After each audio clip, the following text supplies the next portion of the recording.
Ladies and gentlemen, welcome back to another episode of Creative Contact. I'm your host, Kia Orion. Thank you so much for tuning in. You could be anywhere in the world, but you're here with me in Malaysia where it is so hot, y'all. And that's why I'm topless. Your boy is rocking out here topless pods once again because it is rather toasty out here in Malaysia. I think I gave you an episode last week or the week before from my other apartment. I've since moved apartments, and upon doing so, I am now in another very local spot. So if you hear kids yelling, if you hear prayer, like Ramadan prayer announcements, if you hear fireworks, whatever you're hearing, not my fault. I apologize. Welcome to local life in Malaysia. I'm super stoked to talk to you guys about that today, as well as something that I'm even more excited to talk to you about, which is Kia's very first documentary film. At 31 years old, releasing my very first documentary, which took me quite a while to put together. And then I also wanted to make sure it's about family. And so I wanted to clear it with my mom, wanted to clear it with my dad, and make sure that everybody was on board before I released it, because it features my voiceover, but the main star of this is my mom. And so I wanted to make sure she was cool with it, and she was. So I'm really excited to drop that. And so a lot of what I want to talk to you about today is my experience kind of working through that documentary, my first ever one, kind of where I'm at, and then what I've been up to out here in Malaysia, and a little bit of that taste of Malaysia life, because it's a beautiful life, y'all. It's a beautiful life. I'll actually start with a little bit of Malaysia life the other day. So I'm living in these like big high rises, and I think I'm like the only white dude in the building, which is pretty cool. I'm in this super local neighborhood, and in this place called Georgetown, Penang, and it's rad. And so I do my normal thing. Very typical Kia. I kind of I'll work out. I go on a lot of walks. I shadow box. Hit it in the park. But the other day I was out walking, and I want to start adding this piece to the pod, these things called beautiful moments. I was even thinking of like, it'd be cool to even build like a brand around that. Just like this idea of beautiful moments, like just little things, that I think really make your day. Like the other day I was getting into the elevator, and there are these two old Malaysian dudes, and as like I could tell they recognized each other. Like one was coming out of the elevator as I was going in with the other one, and they're like, hey, they didn't really say anything. They just kind of like waved in this like old guy acknowledgement thing. And as one old guy was like kind of like hobbling into the elevator, the other one had a paper in his hand, and he just like spanked him with it. And it was just like super cute. It was just like this adorable like old man acknowledgement, and he just like spanked the other old guy as he walked in. And it was just like the cutest thing I'd ever seen. And I was like, that's such a beautiful like little moment to like hold on to, which I've talked to you before. If you've been on the podcast, you know about Wet Paw Wednesday. Those type of things just really make my day. Just like these small kind of beautiful gems that happen throughout the day-to-day that we often miss or overlook, or I want to record those. I want to make those more special. And I think you can hear these kids shouting out here in the hall. So piggybacking off of that, pretty much I've become a neighborhood celebrity. Fuck with me. I'm just kidding. The other day I was walking around. There's this it's a sweet park with like a bunch of little old Asian ladies and little boys playing soccer and stuff. And in the afternoons, after I finish work around 5 or 5:30, I'll normally go for a walk out there. I'll put on a pod, and I'll just go for a walk, maybe walk for an hour, listen to a pod, kind of decompress before winding into my evening, try to get my 10,000 steps. I've been learning all this cool stuff about walking lately, so I'm just trying to get my walk on. I've also been learning about sunscreen, y'all. Wear your sunscreen. I was doing some research. It's not as toxic as I thought. I'm starting to get wrinkles. I'm starting to get super wrinkly. And so I'm trying to, keep my skin healthy. I'm going to start wearing sunscreen, although I love being out there. I'm not out here topless because I'm trying to be respectful, but I am out here, and been walking a lot in the sun. Maybe not taking as good care of my skin as I should, but whatever. So I'm walking around, listening to my pod, and when I'm walking in the pod, walking and podding, I just kind of get in the zone, and I want to think about stuff. I'm often listening to, in the afternoons, evenings, sometimes I'll just listen to like fun, just kind of bullshit comedy stuff, or Rogan or whatever. But I also, if I'm really trying to set my game up, I'll be listening to stuff that I either want to pod about, create YouTube videos about, self-development, psychology, et cetera, et cetera. And I was listening to this one really interesting podcast, and so I wasn't really paying attention. I was walking, and I heard somebody shouting something, like over and over. It was like I couldn't hear. It was like but it was kind of the distance. It got closer, and I was like walking, and this little Indian boy came up to me. And because Malaysia, it's really cool. It's like Malay, Indian, and Chinese are kind of like the three big cultures. A lot of the people speak English, which is a beautiful thing, and a lot of the kids even speak English. So this little Indian boy came up. He was like, "Hey," he was like, "come play football with us."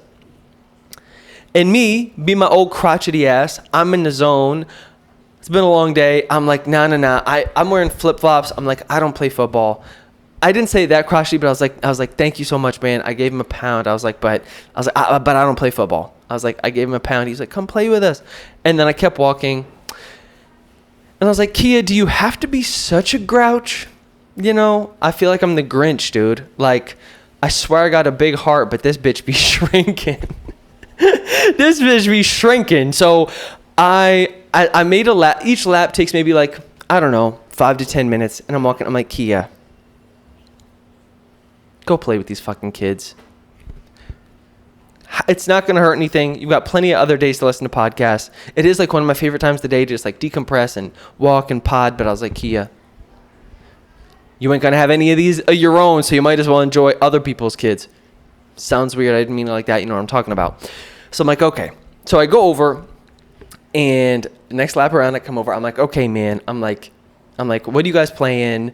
Introduce myself. And of course, because I'm like the one white dude in the neighborhood, as soon as the other guys see me talking to, seeing like the little boy talking to me, all the other boys like rush over. And the age ranges a lot. There's like big brothers and little brothers, probably from like 6 years old to maybe like 13, 14. They're definitely like the bigger, like they're like they're not old enough to be like teens yet, you know what I mean? Because they're not still like super cool, like hoodie up, headphones in teens, but they're like getting there. And like some of these guys like as big as me, not quite, but you know, because I'm so big. But I mean, like they're big. And I'm like, I'm about to get my ass kicked by some 13-year-olds playing soccer. But I start chatting with the one little Indian dude, and he's cool. They're super sweet. He's like, oh, where are you from? What's food like in New York? He's like, is it expensive? Well, he didn't ask me. He was like, how much is an apartment? And I was like, dude, are you looking into like real estate at 12? Like, what's up? And it was cool. So all the boys come over. I give a pound to like every single one, and we're chatting. We're talking about it. They're like, what are you doing here? I asked them about, I'm like, hey, are you from this neighborhood? A lot of the boys live in this same building that I'm in. And I was like, man, this would be a cool place to grow up. I mean, I like having this space. I'm in a 3-bedroom apartment right now. It's like a lot, like pretty much the 3 bedrooms I don't really use, to be honest with you. I sleep out here in the living room because this is the only place that has an AC. And so I just ripped one of the mattresses out of the bedroom and just like tossed it on the floor because I'm fancy. I'm fancy. I'm just 31 years old sleeping on a mattress on the floor. It's no big deal. I've got money like that. So I'm like, this is cool for Kia to live here. I'm not sure if I'd want to live here with like a whole family in this apartment, but thinking about it, I was like, man, this would be kind of a cool place to grow up. And so I was talking to them about it. And honestly, I said this last week too, and it reminds me of the projects. If you just swapped out people from New York for Asians, but it's a different kind of it's different than the projects. The only projects, I'll be honest, I really know, I don't know like California projects, I only know like New York projects, but like big towers, there's kind of like community vibe. There's just like certain characters that you encounter. There's like always people on the corners like peddling different shit and vegetables and stuff. But it's cool, but it feels like this, like you almost feel like you're in like a little bubble in a way. It's like a building, but it's open air, so it feels different in that way. It's not like, it's just interesting. It's hard to explain, but it's cool. It feels like very kind of like, it feels like a community in a lot of ways. And I was talking to the boys, and a lot of them grew up here. A lot of them are brothers, and they go out here. They play in this field like every afternoon, 5:30 after school. They come home, take a nap, and then go out here and play. And I was like, guys, I was like, honestly, I'm trash at football, and I have these sandals on, but I was like, I'll play. Do you play badminton? And they're like, yeah. And so I was like, okay, let me get some birdies. They call them shuttlecocks, which is weird because they're like, where can I buy a cock? And I'm like, this feels awkward to say. I don't like saying cock as a grown man around children. It just, that doesn't, I'm like, and that just feels wrong. So I just call them birdies, even though they don't know what I'm talking about. The store, they call them cocks too. And I'm like, this is a birdie. For where I'm from, I'm sticking with birdie. You call it what you want. I don't like using foul language. Thank you. So I got a couple. They didn't have any rackets that were in my price range. But I'm going to get one tomorrow, and then I'm going to go start playing badminton with these little dudes and whipping these little fuckers' asses in some badminton. They don't know I'm nice.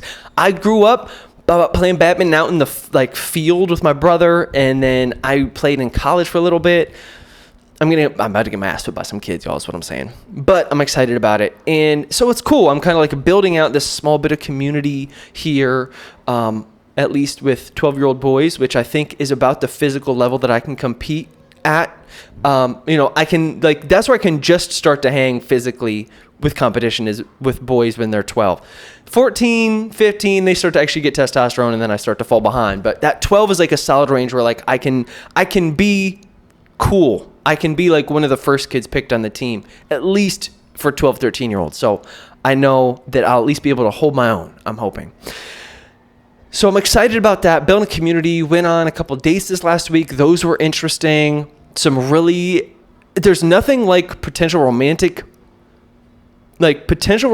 things to make you think about your own, that really show your own shortcomings. I think especially in relationships, there's nothing like being in romantic relationships that really is like a mirror to sometimes you're like worse stuff. Because right now I'm just hanging out with myself often. Like you don't have to make those same compromises that you do. So it's just interesting stuff. I'm not going to share on this pod. It's too much to get into, but I'll get into it later. I'm really trying to put myself out there more. I know that even if it's not something super long term, I miss that company. I feel like I've got a lot of pieces of my life dialed in right now. I'm getting shape. I finally got protein and creatine again. I'm drinking fish. I'm not drinking fish oil. I'm eating fish oil, taking fish oil. I'm getting shredded again. I've been like hitting the shadow boxing hard, sprinting, lifting 6 days a week. I'm in it, y'all. Your boy's in it. The piece that's missing, what I'm trying to say is the love. I'm missing a little bit of lady action. And that's the part that I realize doesn't happen anymore. Just being a hermit, like it doesn't just happen. I got to like put myself out there. So they went cool. Nothing super crazy. Maybe a little potential something. I was supposed to hang with one of the ladies yesterday, but she had something come up, so she had to bail. But something that's really interesting about this is a quick little thing, and then I promise I'll get to the doc stuff, y'all. I know y'all have been dying to hear me talk about this documentary. You're like, Kia, we didn't know, we don't give a fuck. But I'm still going to tell you about it in a second. One quick thing I wanted to say is about relationships that I thought was really interesting. Going on these 2 dates with 2 very different women was how much at this point in my life, I was talking to my buddy Dave about this, how much at this point in my life, I think dating is less about, this is going to sound weird, but it's almost like less about the person, like the traits of the woman, and more about like how our lifestyles link up. It's almost like more of like, what type of a lifestyle am I looking for than a woman? I almost need to like in a dating profile, I almost need to like just have her text me her daily routine before we even hang out to see if it's going to be a match or not. Sounds trite. I'm being a little bit facetious, but there is a lot of truth there. So the first girl, I show up, she's like already kind of pissed off because I don't drink. Like she's like ordered this whole bottle of soju, and she's like, oh, you don't drink? And I was like, no. And so I felt like it was one of those things almost like you like sit back with your arms crossed and you're like, okay, now impress me. And I have to be like, here's the story. So it was cool. She was super cute. But it was just like you could like she really likes to drink and like smoke cigarettes and like be out at night. I like being out. I'm just not a night dude. And so it was just really fascinating. Like our stories just like didn't jive. I'm like, so tell me about your supplements and morning routine. She's like, I'm buying cartons of cigarettes and smuggling in booze. It was just like, that was off. But I still chameleoned it enough that I made sure that she was having a good time. I said I wasn't going to dive into some dating stuff, but I take it back because this is something I do want to dive into that I think is just really interesting. I recently put out a video on how to have better conversations and how to be a better conversationalist, because that's something I'm trying to do, which is to talk about other people more, because I'm the type of guy that can talk alone in his room to a camera for 45 minutes straight and not be fazed by it.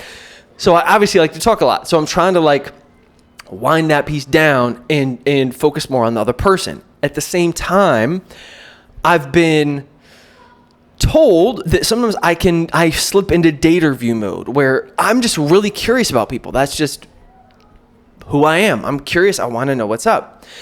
I want to know who you are, where you're from, what you into. I also like to kind of play these games, like, not like weird, stupid games. I'll be like, hey, you want to play a game? Let's do X, let's do X, Y, and Z. I have a couple, and I'll tell you about in a second. So I end up turning on charm and trying to like win this girl over a little bit, make sure she's having a good time.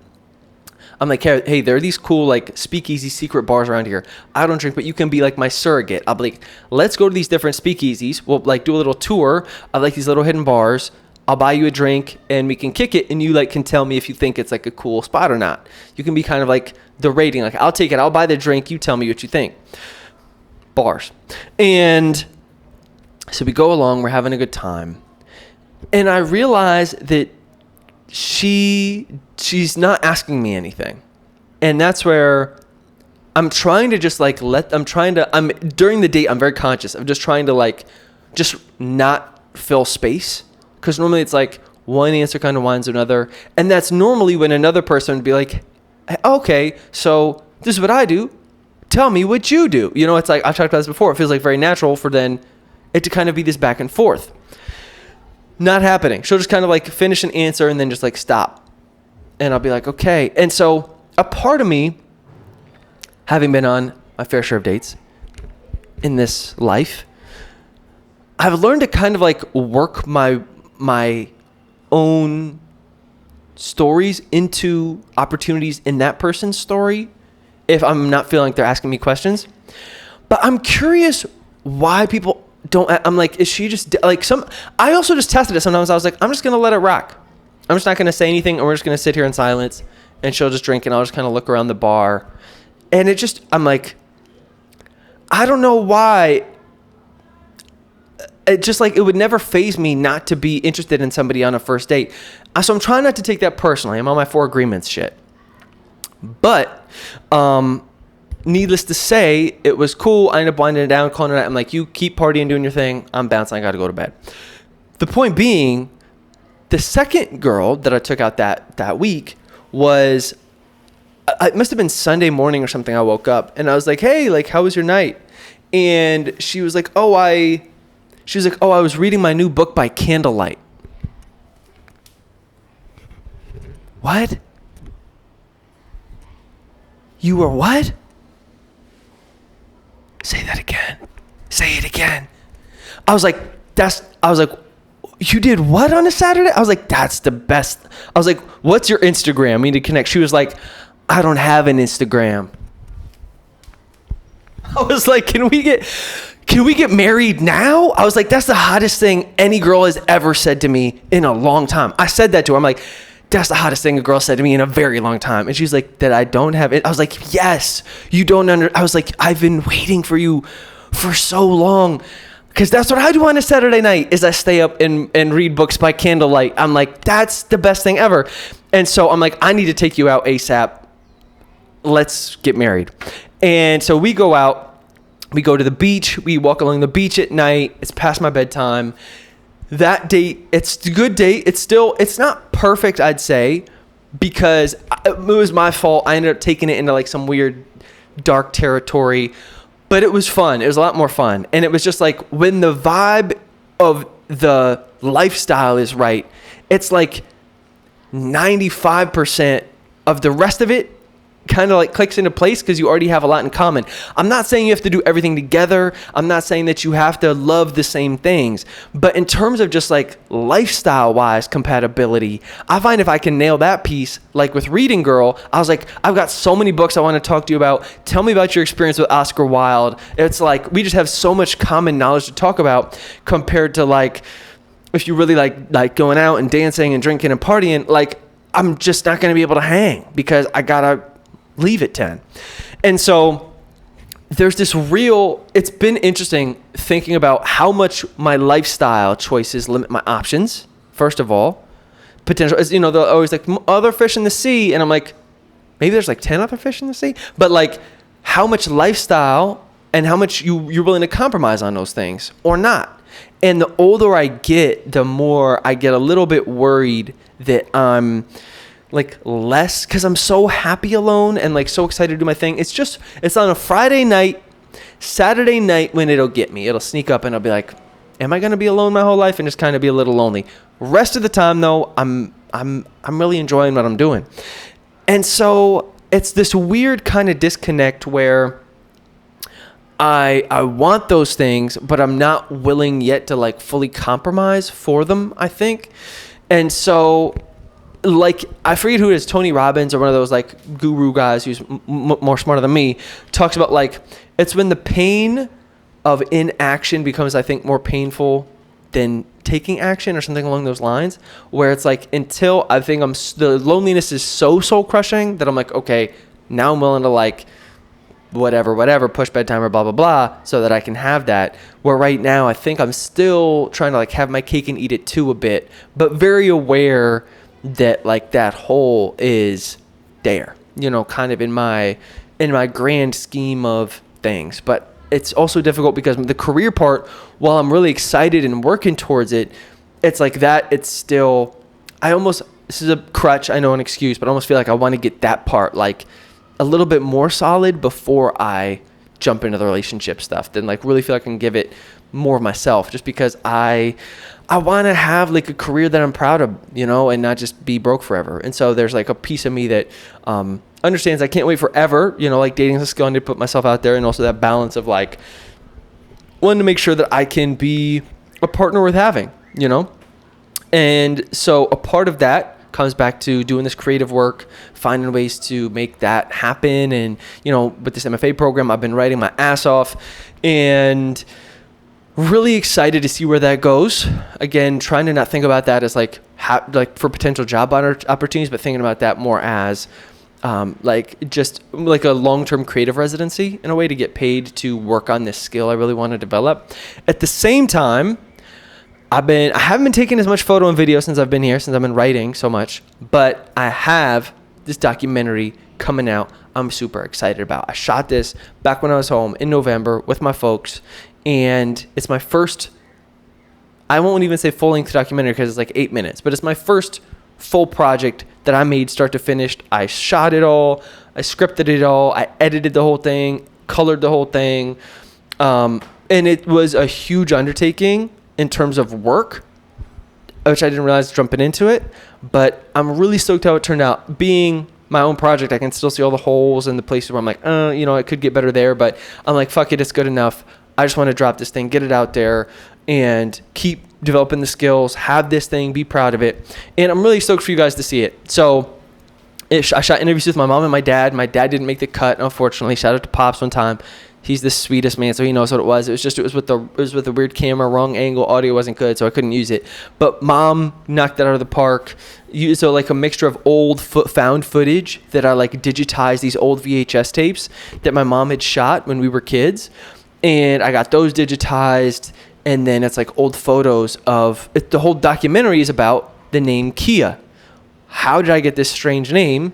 And who's the woman that I was named after? And what's that story of how this came to be? And so it's about this woman named Kia Kraft, my great aunt. And that's aunt, which is the correct way to say it, not aunt. Let's be real. No, you can flame me in the comments. It's cool. Potato.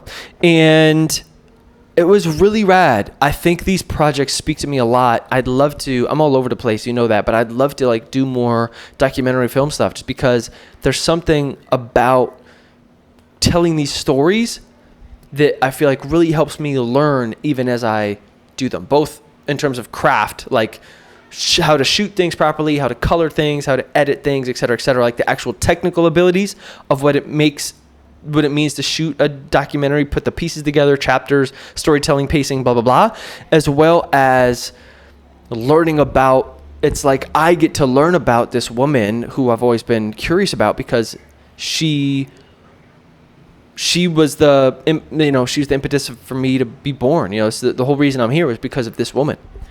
And so it's been cool thinking about, okay, so like what else would I want to learn about? Like just other love stories I want to tell or other family stories I want to tell that feel relevant. And I get excited about, obviously, because it's my family, but I'm like, how can I get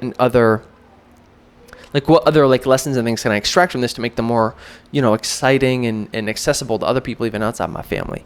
So I might have some ideas stirring for another little doc on the back burner at some point. But right now I haven't been super inspired to take photos, which is kind of a bummer, or videos. So I've just been shooting the YouTube channel. So those videos I do, but not like out and about shooting. Although this is a beautiful place to do it.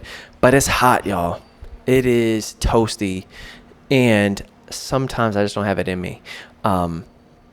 And so I'm waiting for that inspiration to kind of come back.